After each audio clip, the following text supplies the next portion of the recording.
Border पे देश की रखवाली के लिए लड़े किसान, काले कानूनों के खिलाफ लड़े किसान, आपकी थाली के लिए लड़े किसान, आपकी अरावली के लिए लड़े किसान।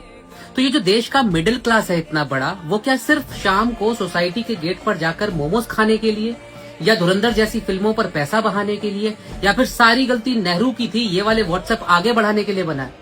मतलब बाकी सब इस देश में जो होगा गलत, उसका विरोध सिर्फ किसान करने सड़कों पे उतरेगा।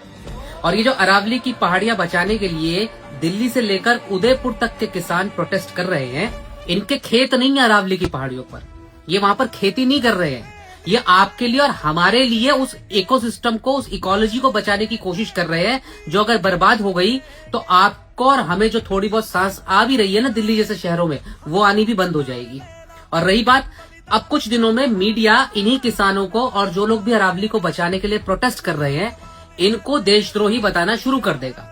टूल किट आने वाली है और ये टूल किट बताएगी कि ये लोग या तो पाकिस्तान के साथ है, या फिर ये जिहादी मानसिकता का शिकार है, या फिर ये किसी खालिस्तानी ग्रुप के साथ है। जैसा कि आपको याद होगा, दिल्ली में हुए किसान आंदोलन के दौरान किसानों को खालिस्तानी बता दिया गया था। तो अभी तो जॉर्ज सोरोस भी आएगा, अभी रिहाना भी आएगी, अभी इसमें ग्रेटा थनबर्ग की भी एंट्री होगी, और ना जाने ऐसे कितने लोगों की एंट्री के नाम पर इस आंदोलन को फ्लॉप करने की कोशिश की जाएगी। और इस आंदोलन में जो किसान या जो बाकी लोग शामिल हैं, जो पर्यावरणविद शामिल हैं, उनको देशद्रोही बताने की कोशिश होगी। और अगर आप इशारा नहीं समझ रहे हैं तो समझ लीजिए, क्योंकि मीडिया ने दिल्ली के पोल्यूशन के लिए अभी अरावली को ही दोषी बताना शुरू कर दिया और कह दिया कि अरावली की वजह से दिल्ली में जो पोल्यूशन है वो कंसंट्रेट हो जाता है, वो हवा आगे नहीं बढ़ पाती है।